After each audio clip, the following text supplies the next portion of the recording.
Esteemed colleagues and members of the European Parliament, I am Reggie Littlejohn. I am an attorney from the United States. I come to you as the founder and president of Anti-Globalist International, co-founder of the Sovereignty Coalition, co-founder of the Stop Vaccine Passports Task Force. Can the World Health Organization's pandemic treaty and amended international regulations usher in an era of chronic lab leaks, bioterrorist attacks, digital surveillance, and a Chinese-style social credit system? A number of people have said today that we need to come out from under the boot of the World Health Organization. Here's a strategy to do that.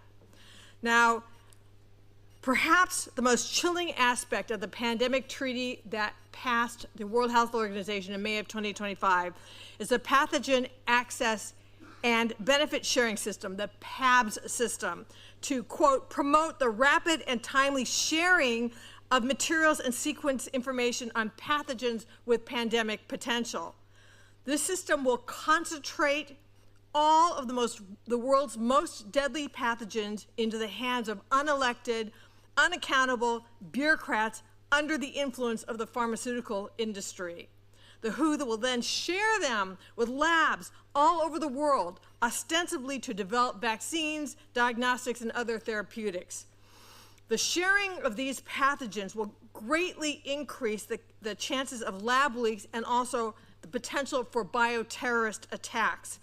Further, there is no language in the pandemic treaty limiting dangerous gain-of-function research. So labs all over the world could experiment on pathogens with pandemic potential to make them more transmissible and more lethal. In what way does this serve the health of humanity?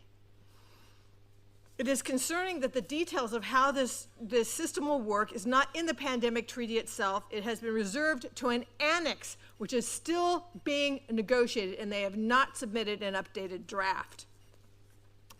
So, furthermore, the treaty requires nations, quote, to prevent misinformation and disinformation. That's worse than censoring it. It's to prevent it. So prevent, for example, even this conference from happening. And they don't define misinformation or disinformation, but if you look back to COVID-19, you can see that what it means is basically dissenting opinions and also anything that would cause vaccine hesitancy, as we've discussed before, a clear violation to the right of free speech. Furthermore, the amended international health regulations require international health documents. Many of these will be digital.